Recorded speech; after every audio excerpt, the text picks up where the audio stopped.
Welcome to the Daily History Chronicle. Each day, we travel back to discover a pivotal moment that changed the world. These aren't just dates and facts. They're stories of courage, conflict, innovation, and consequence that still echo through our lives today. Are you ready to explore? Let's see what happened on this day in history. This is the Daily History Chronicle, where we explore the moments that shaped our world and discover why they still matter today. I'm Richard Backus, publisher of University Teaching Edition, and every day I get to share a piece of history that I think you'll find as fascinating as I do. On February 10th, 1258, the greatest city in the world surrendered. Caliph al-Musta'sim walked out of Baghdad's gates to meet Hulagu Khan, grandson of Genghis Khan, and in doing so ended 5 centuries of the Abbasid Caliphate. Within days, somewhere between 200,000 and 1 million people would be dead. The House of Wisdom, the largest library on earth, would be destroyed. Survivors would later say the Tigris River ran black with ink from all the books thrown into its waters and red with the blood of scholars. And here's what fascinates me about this moment. The caliph had been warned. He had years to prepare. He had resources that could have purchased the greatest army in the Islamic world. And he did almost nothing. Meanwhile, Hulagu, whose Christian wife would save Baghdad's Christian population, was following the diplomatic protocols of the Mongol Empire to the letter. The caliph's arrogance invited catastrophe, and the Mongol response exceeded any rational military objective by orders of magnitude. Both things are true. Both things matter, and understanding what happened that February day requires holding them both. Let me paint the scene for you. Baghdad in 1258 was what London would become 6 centuries later, the undisputed center of the civilized world. Founded in 762 by Caliph al-Mansur, who believed he had found the perfect location for his capital, the city had grown to house more than 1 million inhabitants. Only 2 other cities on earth, Kaifeng and Hangzhou in China, had ever matched that population. But Baghdad wasn't just large, it was the intellectual capital of the planet. The House of Wisdom, established under Caliph Harun al-Rashid, the Caliph of 1001 Nights fame, had gathered scholars from across the known world regardless of their religion or nationality. Greek philosophy, Indian mathematics, Persian astronomy, Chinese technology, all of it flowed into Baghdad and was translated into Arabic. The city had astronomy observatories, hospitals, dozens of public libraries, and something almost unknown in the medieval world, a largely literate population. Paper, newly arrived from China, had democratized knowledge in ways that wouldn't reach Europe for centuries. When you walked through Baghdad's streets, you could hear scholars debating Aristotle, physicians discussing treatments, mathematicians working on problems that would eventually give us algebra. The very word algorithm comes from the name of a Baghdad mathematician, al-Khwarizmi. Unlike contemporary European cities, Baghdad's streets were frequently washed clean of debris. The city had thousands of public baths. Gardens and fountains adorned wealthy neighborhoods. By the standards of its time, Baghdad represented civilization itself. This was the city that al-Musta'sim inherited in 1242. Now let me tell you about the man who inherited it. Al-Musta'sim was the 37th Abbasid Caliph, but by his time, the caliphate had shrunk to a shadow of its former glory. The caliphs no longer controlled the vast empire their ancestors had built. Their authority had become largely religious and ceremonial, but they still had Baghdad. They still had wealth, and they still had the prestige of 5 centuries of continuous rule. What al-Musta'sim lacked was any talent for leadership. The historical sources are brutal about him.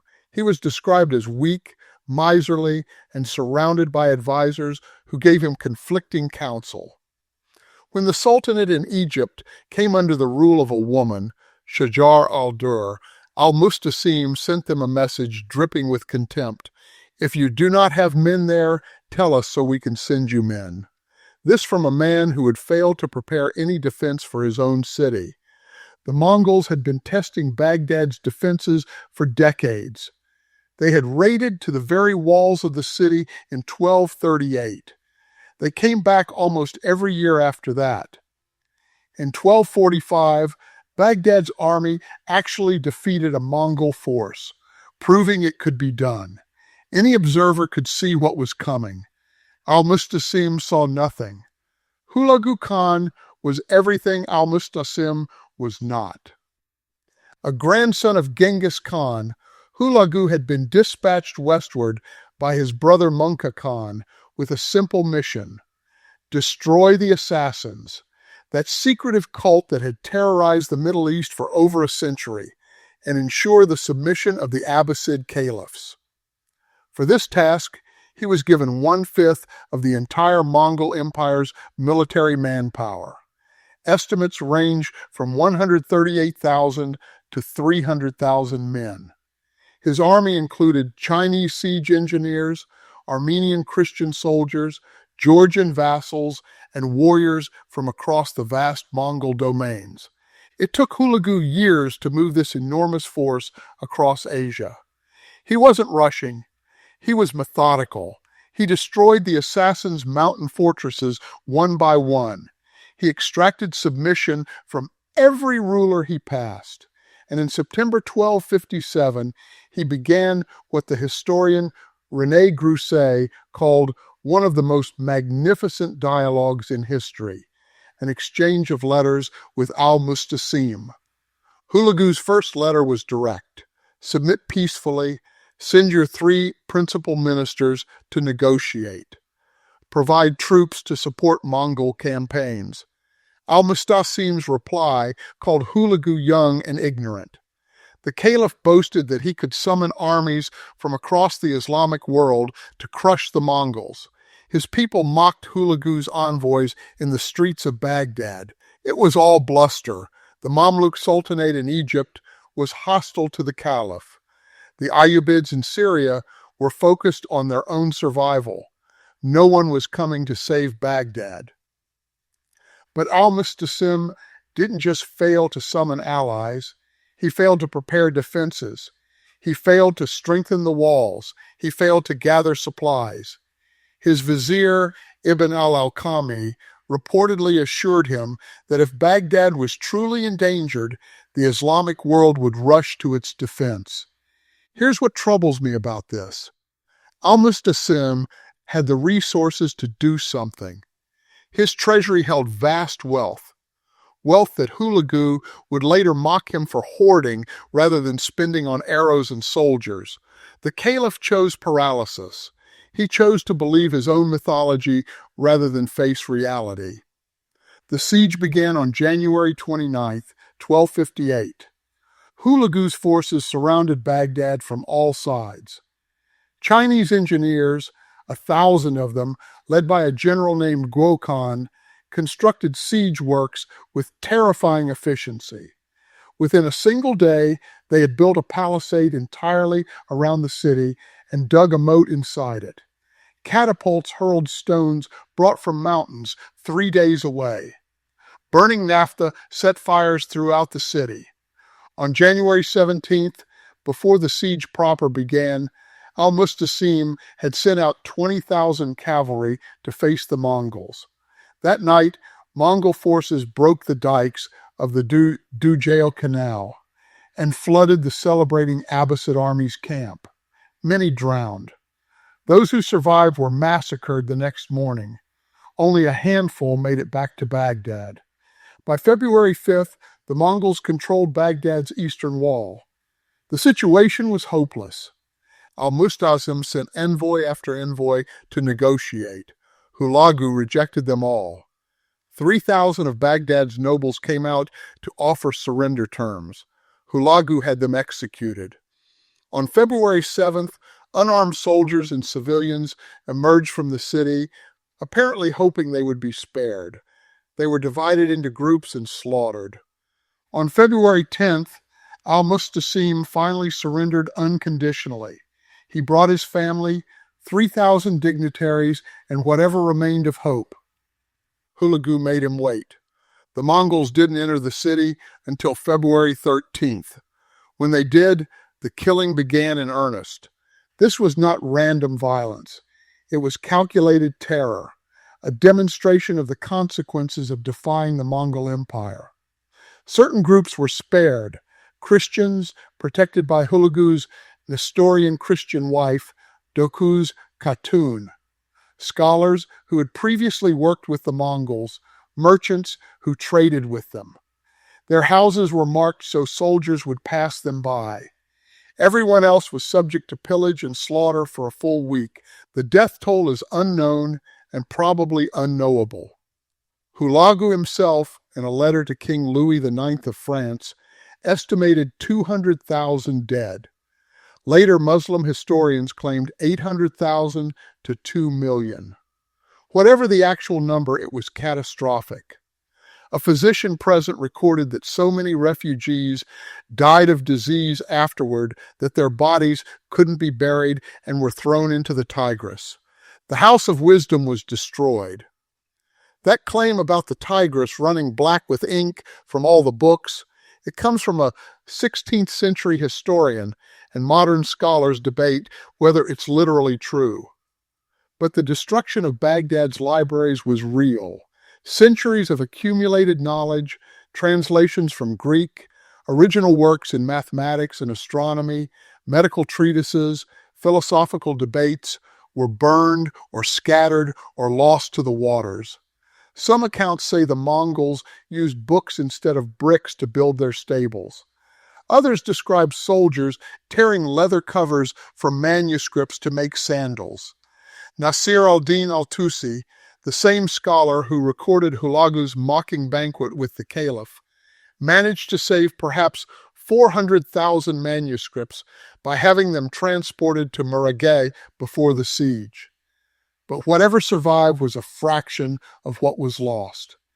I keep returning to one image, so many books thrown into the river that, according to one writer, they formed a bridge that could support a man on horseback. On February 15th, Hulagu visited the Caliphal palace. He forced al-Musta'sim to reveal his treasures. Then he held a banquet, a mockery of hospitality, where the polymath Nasir al-Din al-Tusi recorded an exchange that has echoed through the centuries. Hulagu set a golden tray before the caliph and said, "Eat." "It is not edible," said al-Musta'sim. "Then why did you keep it?" asked Hulagu, "and not give it to your soldiers? And why did you not make these iron doors into arrowheads and come to the bank of the river so that I might not have been able to cross it?" "Such was God's will," replied the caliph. "What will befall you," said Hulagu, "is also God's will." On February 20th, after Hulagu had moved his camp upwind to escape the stench of rotting corpses, al-Musta'sim was executed alongside his family and court. The method was distinctly Mongol. To avoid spilling royal blood, a great taboo, the caliph was wrapped in a carpet and trampled to death by horses. 5 centuries of the Abbasid Caliphate ended with hoofbeats. There's a common narrative about what happened next, that Baghdad never recovered, that the Islamic Golden Age ended that day, that Muslim civilization never regained what it lost. The truth, as always, is more complex. Modern historians have shown that large libraries reopened in Baghdad within 2 years. Hulagu and his successors in the Ilkhanate actively patronized scholars and artists. Baghdad prospered under Mongol rule, even if it never again reached its former heights. It was later sieges by Timur in 1393 and 1401 by the Ottomans in 1534 that truly ensured the city's long-term decline. But something did end on February 10th, 1258. The myth of the caliphate as inviolate, as protected by God and immune to destruction, died that day. The psychological shock waves spread across the Islamic world. For decades afterward, some Muslim rulers continued minting coins with al-Musta'sim's name because they simply couldn't accept that there was no caliph anymore. I find myself returning to the question, why? Why did al-Musta'sim do nothing when catastrophe was so clearly approaching? Why did he choose mythology over preparation? Why did he mock envoys from an empire that had already conquered everything from Korea to Poland? There's no satisfying answer. Perhaps he genuinely believed his own propaganda. Perhaps his advisors told him what he wanted to hear. Perhaps 5 centuries of accumulated prestige made him incapable of imagining that it could all end in a few weeks of slaughter. And then there's Hulagu. He offered terms. He followed Mongol diplomatic protocol. He gave al-Musta'sim chance after chance to submit peacefully. When the caliph refused with arrogance and empty threats, Hulagu responded with overwhelming force so extreme that even accounting for the norms of medieval warfare, it stands as one of history's great massacres. The caliph's arrogance was real. The Mongol response was disproportionate by any standard. The people of Baghdad, the scholars, the merchants, the ordinary families who simply lived in the wrong city at the wrong time, paid the price for both. I'm Richard Backus, and this is the Daily History Chronicle. Tomorrow we'll explore another moment that shaped our world. Until then, consider this. What happens when leaders mistake mythology for strategy? When accumulated prestige blinds rulers to approaching danger? When the gap between self-image and reality becomes so vast that no one can bridge it? Because that's what February 10th, 1258 teaches us. Not just about the fragility of civilizations, but about the catastrophic cost when those who should protect them choose instead to believe they're invulnerable. Thank you for your time. If you enjoyed this episode, then please subscribe. If you really enjoyed it, then please tell a friend. I hope you will join me again tomorrow for more of our shared history.